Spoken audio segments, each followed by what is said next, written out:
come here for one reason, and that's this thing here. That's it. That's the reason you're here. It's the reason I am making this video. It's because when I was looking to buy this 1940s junk, no, it's actually really good. It's the reason why, you know, when I was looking to buy this camera, I wish this video was here. That's why I'm doing this. That's why I'm making this video, so that other people can look at buying this camera, because footnotes, I really like it.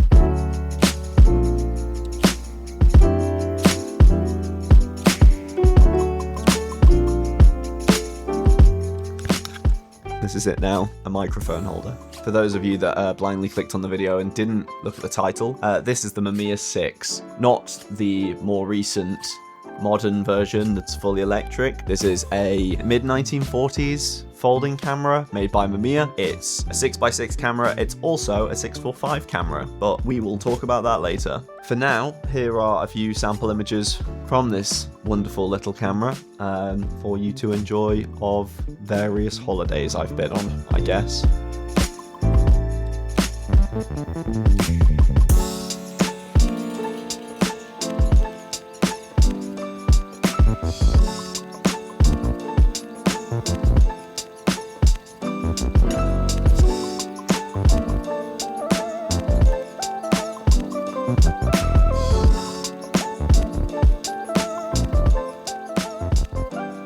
So for those of you that do not know, the Mamiya 6 is a medium format folding camera. It was made in the 1940s and the 1950s through several different iterations.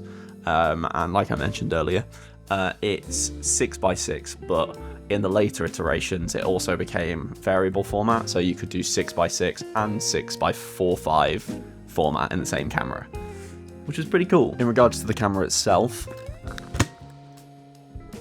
good ASMR.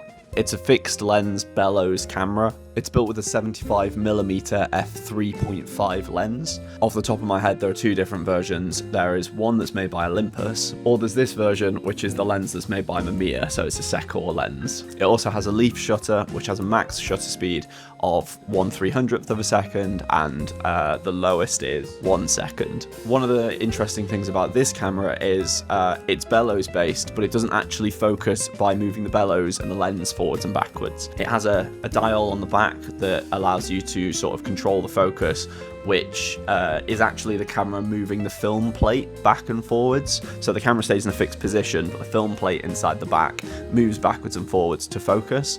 This is a rangefinder system, and I had a little bit of trouble when it first arrived with it being not calibrated well, but I have a feeling that is also down to it traveling halfway around the planet to land in my hands. But credit where it's due, it was actually really easy to sort the calibration out. I was able to do the adjustments and get it much closer to where it needed to be quite easily. And because it's a rangefinder system, it also has a little sort of focus marking on the top, so you can kind of also zone focus. Something that you should mention as well is because the focus is controlled by the sort of film gate moving forwards and backwards, it does have this quite interesting like pressure plate in the back of the camera, which is super important, and if you lose it, you can't use the camera. But then again, saying that, there's no reason why it would never not be in the camera when there was film in there anyway, so just something to look out for if you're buying them used. Make sure it has one of these. So I guess let's talk about the good and the bad bits.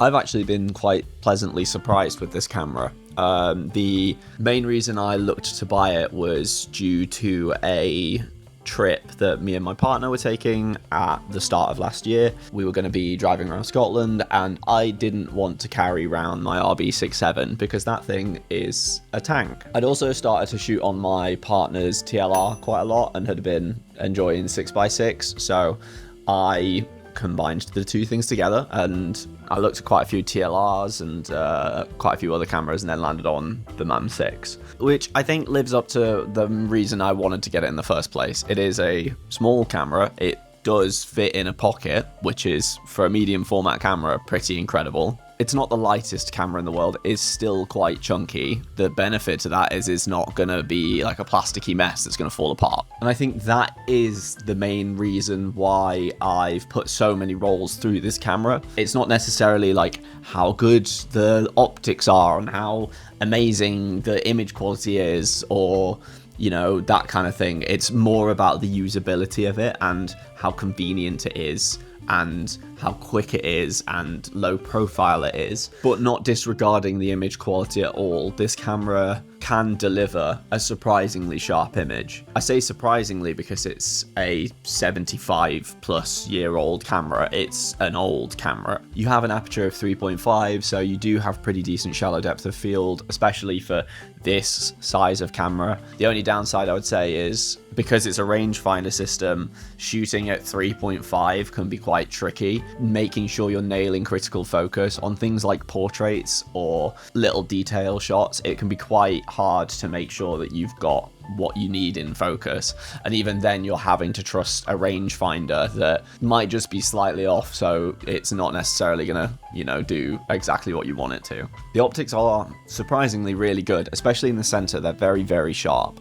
But what you get is, as the image falls off onto the sides, you get quite a lot of like artifacting and a bit of funk and distortion around the edges of the image, which for a 6x6 image can be quite interesting. It allows you to sort of, you know, center frame and then get this fall off, which is quite nice. And I would also caveat that by saying that a lot of the artifacting comes in mainly at the wide open end of the lens. So when you're in that 3.5, 4, 5, 6, that's when you get the big problems. Whereas when you're shooting f8, 11 and you're shooting landscapes and stuff like that, it does tend to disappear, which is nice. The minimum focus on this camera is 3.5 feet. It's not necessarily the close focus. You're not shooting macros with that. But like I said earlier, the fact that this is a rear focusing system, and when you're operating this camera, you have your thumb right where that focus wheel is, it makes it feel really intuitive and really efficient and easy to get what you want out of it. The second issue I found with this camera is to do with the actual bellows system itself. So the way that the camera works is you press this button on the top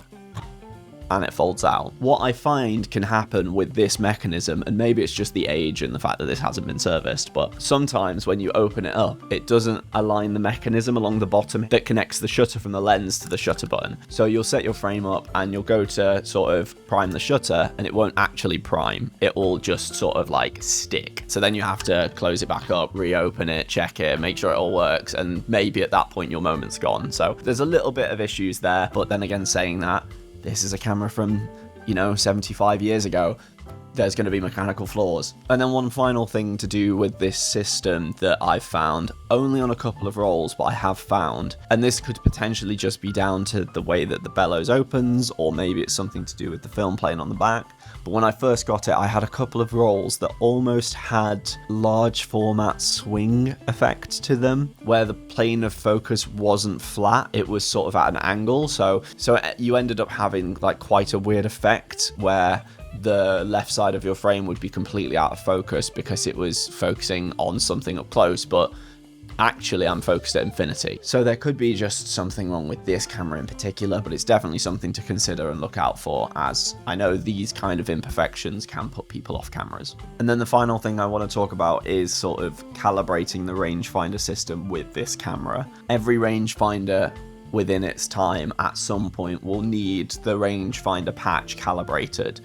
These things get bashed around and knocked and dropped. It means that whatever that original calibration was from factory, it's definitely not the same anymore. Having to calibrate that when I first got it, and even still not being completely certain if it's correct, was a bit of a pain point for me. So if you're not looking for a camera that you want to put the time of day into to make sure that you're on top of it and everything's mechanically functioning and stuff like that, this might not be for you.